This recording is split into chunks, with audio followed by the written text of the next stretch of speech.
kali ini ketemu lagi dengan saya Lester Brutu. Hari ini saya kedatangan tamu, turang saya, Jenny Brutu, atau kakak saya karena dia lebih tua sedikit dari saya. Tapi sebelum dilihat lebih lanjut, jangan lupa nge-like dan juga membagikan video ini supaya nanti bisa lebih banyak kami perbincangkan dan diketahui oleh banyak pihak.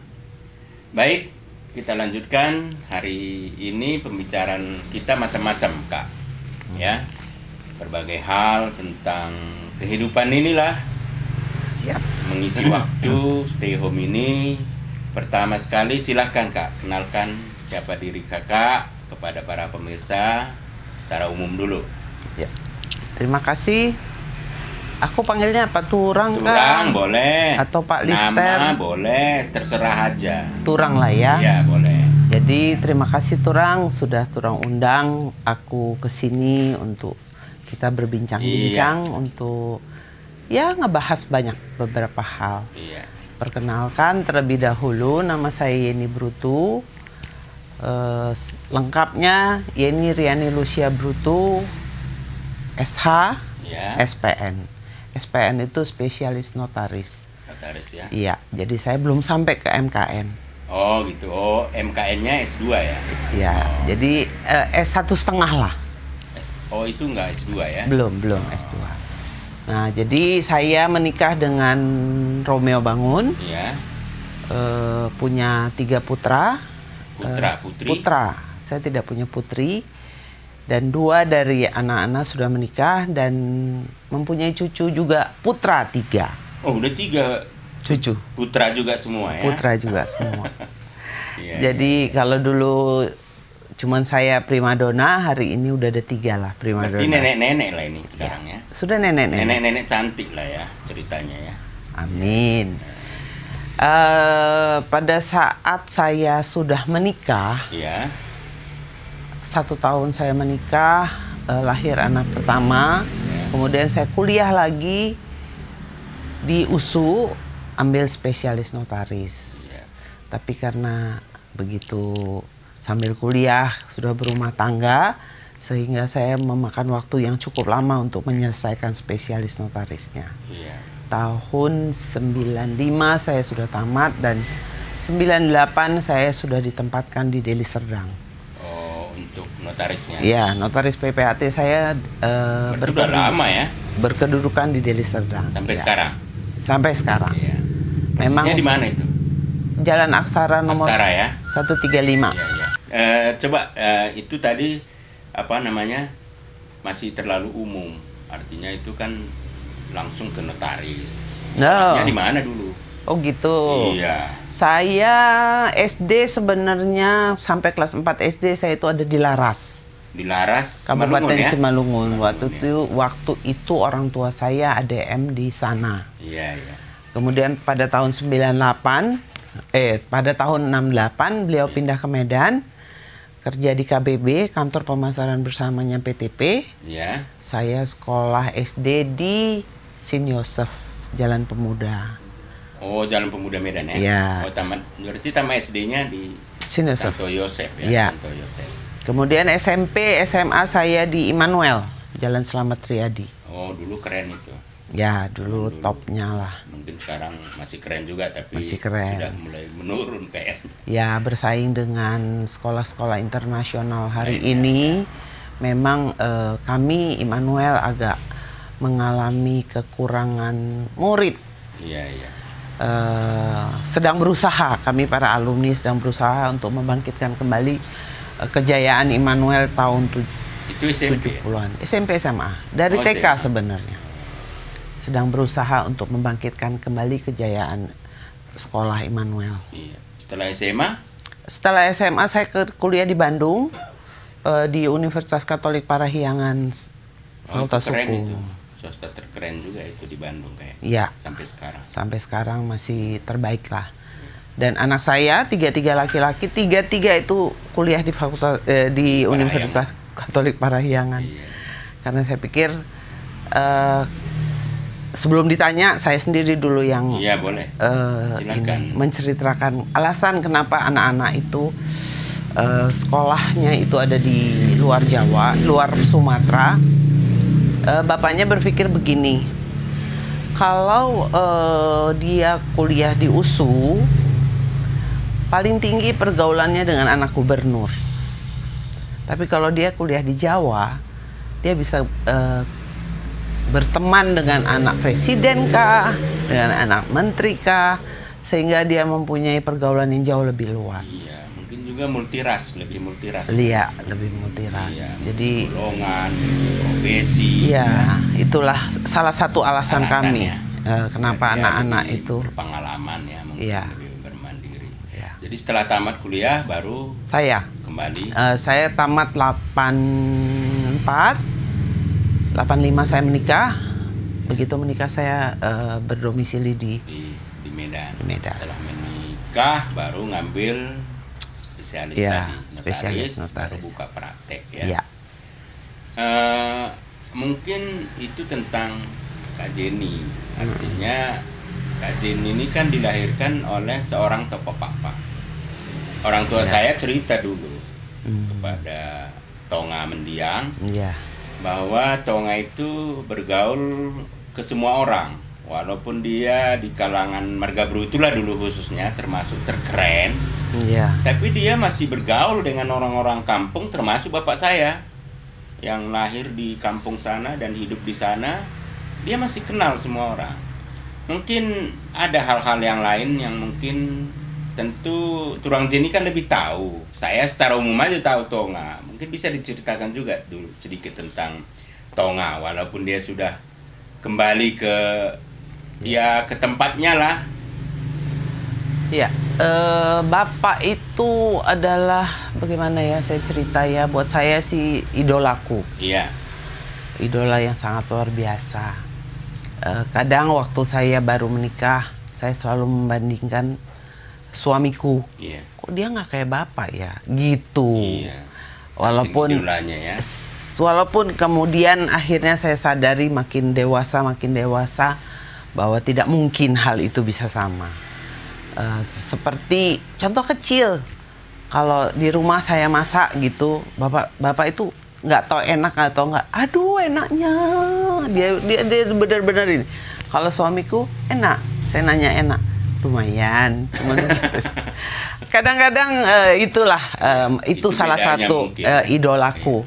Jadi dia sangat memberi perhatian dan membesarkan hati. Hati anak-anak. Iya, dia orangnya betul-betul orang yang mendorong orang untuk terus berjuang. Dikala kita juga jatuh, dia langsung ini. Iya. Banyak sekali ya hal-hal kecil yang sesudah saya Makin dewasa, makin tua, makin merasakannya. oh begini rupanya. Kenapa bapak itu dulu begitu? Ini rupanya maknanya. Jadi kalau pengalaman saya waktu kecil, memang bapak itu kalau banyak keluarga atau temannya yang dari kampung datang, kalau mereka bawa anak perempuan, biasanya baju saya dikasih. Oh iya. Ya, kadang-kadang saya masih sekolah, pulang-pulang baru tahu bahwa baju saya, dan pasti baju yang terbaik. Oh, bukan yang jelek yang memang nggak diambil. dipakai ya. Iya. Jadi kadang-kadang saya sering nangis. Iya, karena dia berpikir sini kan gampang mencarinya. Mungkin saya pada Sementara saat mereka sekali-sekali datang. pada saat itu saya tidak tahu pemikirannya Iya, apa. mungkin di situ. Tapi sekarang mungkin seperti itulah maksud Kita dia. udah sadar kan, Bahwa kalau memberi itu harus yang terbaik. yang terbaik. Ya. Bukan yang jelek yang dikasih. Pernah dia dari luar negeri, dia bawa kuteks. Iya. Kuteks, Iya. saya udah SMA itu, kecil-kecil dulu belum ada di sini. Kecil-kecil gitu, ada banyak satu kotak ini. Pas saya pulang sekolah udah nggak ada. Oh, rupanya dikasih. Saya kan nanya, ini kemana kuteks saya? Rupanya dikasihlah ke saudara. Saya nangis seharian, terakhir dijemput kembali kuteks. Saya ganti sama kuteks yang lain yang saya beli ada di Medan. Iya, iya. Itulah bapak. Jadi begitu cintanya Artinya dia. selain peduli kepada keluarganya sendiri, dia sangat peduli juga dengan orang lain. Oh iya. Khususnya ya kerabat-kerabat lah dari kampung yang mungkin penampilannya ya dia nggak melihat itu kan gitu. Oh enggak, kalau Bapak tidak pernah melihat penampilan.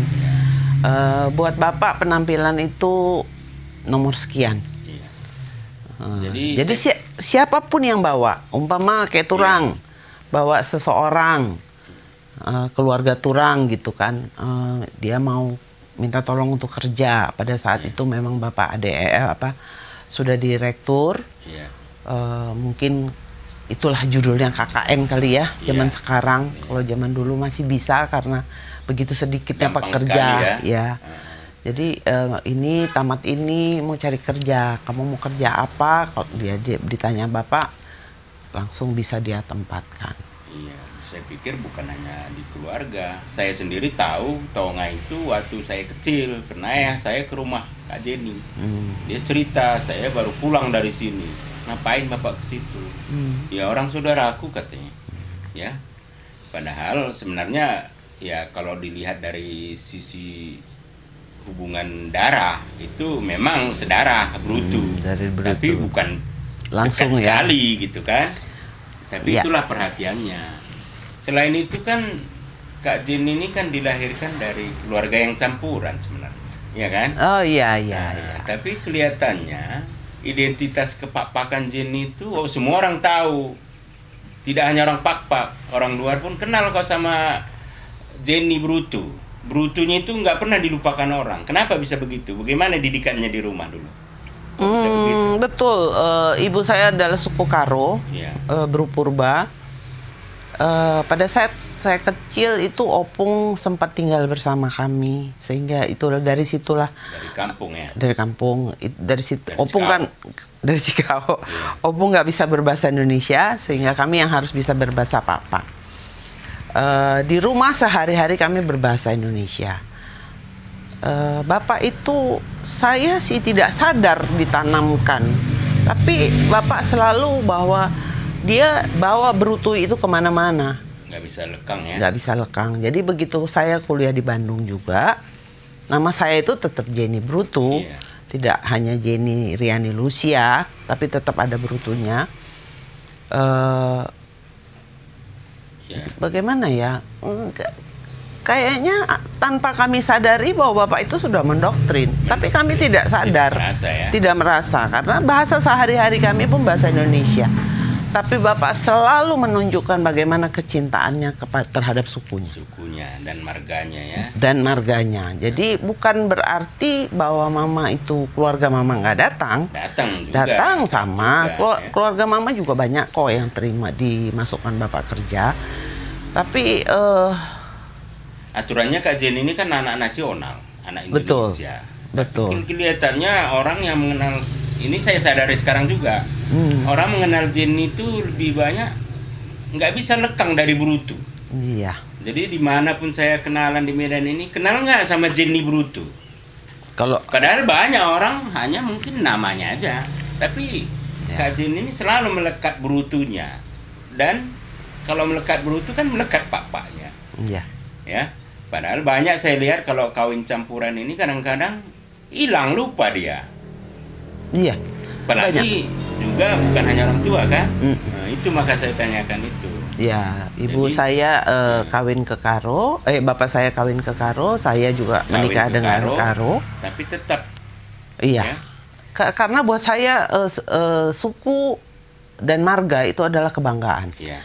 Bagaimana Bapak dulu membanggakan sekali sukunya, walaupun dia menyadari keterbelakangan sukunya. Iya. Dan bagaimana dia nggak pernah malu ya? Dia tidak pernah malu dan dia tetap memperjuangkan bagaimana supaya sukunya ini naik. Pada saat itu saya SMA, yang kuliah baru sedikit. Jadi banyak waktu itu mahasiswa-mahasiswa yang sering datang ke rumah. Dan selalu didorong sama Bapak untuk terus kuliah. Waktu kawin pun saya lihat adatnya dipakai ya. Oh iya. Adat Pakpak ya. Adat Papa dipakai. Iya. Jadi adat Karo sampai selesai makan. Iya. Selesai makan mulailah adat Papa. Makanya kami banyak sekali pulang bawa ayam. Iya. Dan kambing. Ada kambing waktu itu Padahal satu. ibu Karo, Iya. suami Karo. Iya. Tapi waktu Kak Jenny itu saya ingat. Ya, Ya, itu memang betul. udah saya ingat Itu itu. adat Papa full. Iya. Dan itu juga membuat salah satu kerisauan saya, Iya. di mana ada beberapa keluarga yang dia itu ibunya dia anak Anak campuran. bukan. Bukan. Dia orang Papa, laki-laki orang Papa, perempuan orang Papa, tapi adat yang dipakai pada saat pernikahan bukan adat Papa. Iya. Dan itu membuat saya Agak risau lah ya. risau. Agak Itu kerisauan saya memang. Dan itu banyak terjadi ya. banyak terjadi. Jadi kalau udah campuran nanti Ya. ya adatnya itu nggak jelas atau nggak dimunculkannya adat Betul. papanya walaupun mungkin nggak penuh gitu kan. Iya. Ya, Jadi itu kerisauan juga ya. Itu kerisauan saya. Jadi saya berharap kepada budayawan Ya. Pak Lister, cobalah kita buat bagaimana caranya adat itu tetap nampak tapi lebih ringkas. Iya. Sebenarnya bisa aja. Kalau kalau mau kedua belah pihak itu bisa. Artinya namanya pun campuran. Kalau campuran itu kan nggak bisa egois. Ya. Ini yang menjadi masalah. Kadang-kadang sesama orang Pak pun menggunakan adat orang. Iya, Itu kan cilaka 12 sebenarnya. betul. Itu Ya, benar-benar cilaka 12, mengganggu untuk saya. mengganggu Ya. kita kan. Iya. Kemudian mungkin yang lain tentang tadi kita sampai ke masih pendidikan. Tentang kawin campur. Sekarang tentang profesi mungkin. Profesi Kak Jenny ini kan udah gado-gado juga walaupun ini.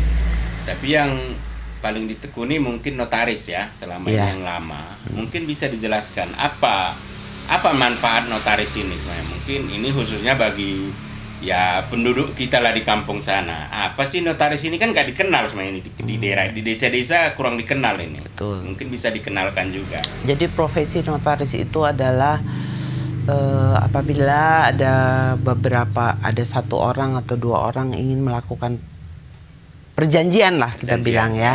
Ini umumnya lah Ya. perjanjian, dia bisa menguatkan. Sebenarnya perjanjian antar kedua belah pihak ditandatangani oleh kedua belah pihak itu sudah cukup kuat dan sah. Tapi kalau mereka datang ke notaris itu lebih kuat lagi. Karena- Disaksikan oleh pejabat yang berwenang. Karena itu kan terkait dengan hukum positif ya. Iya.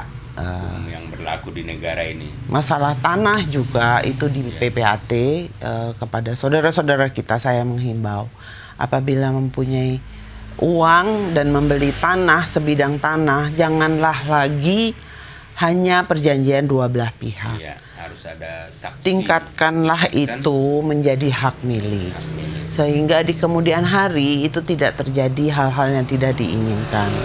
Karena apabila umpama itu sudah sertifikat, kalau suratnya hilang pun itu masih bisa kita minta salinannya, salinan sertifikat ya. ke BPN. Tapi apabila Melalui hanya notaris. surat melalui notaris, apabila hanya surat hilang, nggak ada lagi alat bukti kita. Berarti proses jual beli. Iya, Ya. jadi Kalau warisan bisa nggak? sama warisan Sama ya? juga. Iya. Jadi seperti itu, saya menghimbau kepada kita semua, apabila kita mempunyai tanah, buktikan, beri bukti yang sah. Karena kita warga negara Indonesia. Kita warga negara Mungkin Indonesia. mekanisme lokal ada, tapi itu kan kekuatan hukumnya tingkat lokal. Kalau notaris yang saya tahu inilah kalau salah dikoreksi, itu dia nasional sifatnya karena berlaku secara Indonesia kan. Dan juga lembaga-lembaga gereja, lembaga-lembaga keagamaan, janganlah anggap enteng dengan surat-surat. Oh iya. Nah, saya Mungkin juga termasuk GKPPD. Iya. Perlu ya. Jangan-jangan kita nggak tahu memang bagaimana status bangunan Iya. GKPPD di seluruh Indonesia. Apakah sudah punya sertifikat Iya. atau hanya pakai notaris atau di mana kita nggak atau tahu. hanya penyerahan dari. penyerahan gitu aja. Jadi banyak terjadi tanah-tanah gereja, saya taunya gereja lah ya. Tanah-tanah gereja itu diserahkan oleh umat. Umat. Umat menyerahkan tanah untuk gereja. Hanya surat penyerahan. beberapa tahun yang akan datang mungkin ada surat itu, surat asli suratnya diketemukan oleh ahli waris dan diklaim oleh mereka, maka itu akan menjadi urusan yang panjang lagi. Ya, seperti itu. Baik di desa, baik di kampung, saya berharap tolong sampaikan kepada gereja kita, jangan lagi itu terjadi. Ada himbauan lah. Iya, saya menghimbau. Iya. Jadi itu tadi tentang profesi notaris. Kemarin itu sempat juga kakak ini atau turang saya ini menjadi anggota DPR ya, DPR provinsi ya. Ya. Coba diceritakan gimana itu ceritanya, kok dari notaris ke politik praktis gitu, gimana ceritanya? Nggak bisa juga saya menceritakan itu langsung ke notarisnya, ke DPRD-sunya. Kenapa saya bisa terjun ke dunia politik? Ya, itu maksudnya. Diawali pada tahun 2003. Ya. Pada tahun 2003 ada beberapa keluarga kita datang ke rumah saya karena di Medan itu hanya saya dan ibu saya dan mama. Adik-adik saya semua ada di Jawa. Ya. Jadi ada beberapa keluarga dari suku Pak datang ke rumah meminta supaya salah satu dari kami anak-anak Bapak untuk turun mencalonkan diri ke Papua Barat. Karena pada tahun 2003 Papua Barat Papua Barat dimekarkan menjadi satu kabupaten tersendiri. Itu yang bupati. Iya, itulah. Jadi mulai dari situ. Mulai tertarik. Kalau nggak tadinya kita nggak kepikiran lah. Walaupun Bapak dulu pernah diminta juga untuk menjadi bupati, tetapi ibu saya tidak mengizinkan. Belum malah paling bisa zaman Orde Baru. Iya, kalau zaman Orde Baru itu memang Bapak diminta. Ibu saya tidak waktu itu kurang mengizinkan untuk Bapak terjun di dunia politik, sehingga Bapak tidak. Tapi ya pada saat beberapa keluarga datang untuk meminta kami turun mencalonkan diri menjadi bupati di Papua Barat, boleh kalau ingat